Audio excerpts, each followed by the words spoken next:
I worked for the British Foreign Office. I became a British ambassador. I was a British diplomat for 20 years. I was always very patriotic to be British. I was very, very proud. I remember when I first became a British ambassador and first went out in my own flag car with the Union Jack flying on the front as the ambassador, you know, I had a lump in my throat. It was a proud moment for me.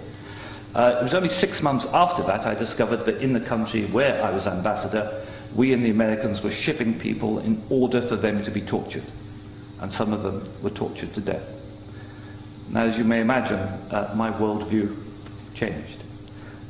It was at the same time, about a month later, we invaded Iraq against the will of the Security Council. Not just without permission of the Security Council, but in the full knowledge that if it had gone to the Security Council, we would have been voted down. And I, as a British diplomat, saw all the internal memos that went through that decision. I know for certain, I used to be head of the FCO unit that monitored Iraqi weapons of mass destruction. I know for certain, I can tell you, that they knew there weren't any. It wasn't a mistake, it was a lie. I think it is impossible to be proud of the United Kingdom.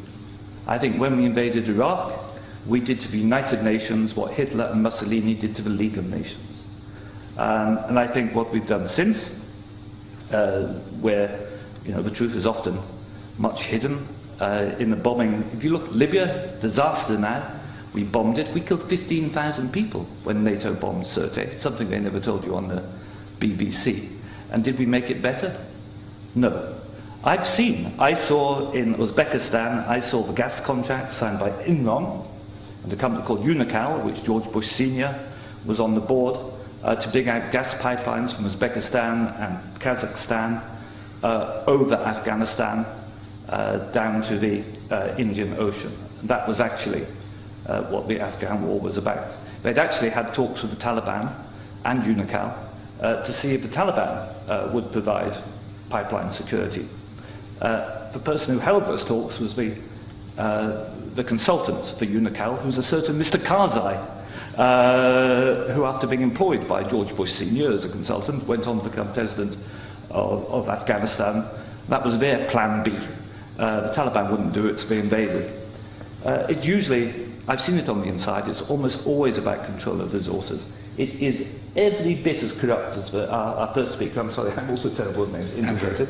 You are absolutely right, Andrew. And I can tell you it's not an academic construct. The system stinks. Westminster stinks. The British government is deeply, deeply immoral. They don't care how many people they kill abroad if it advances them. And anybody who votes no is voting to support a psychologically flawed, a pathological state, which is a danger in the world, a rogue state, a state prepared to go to war to make a few people wealthy.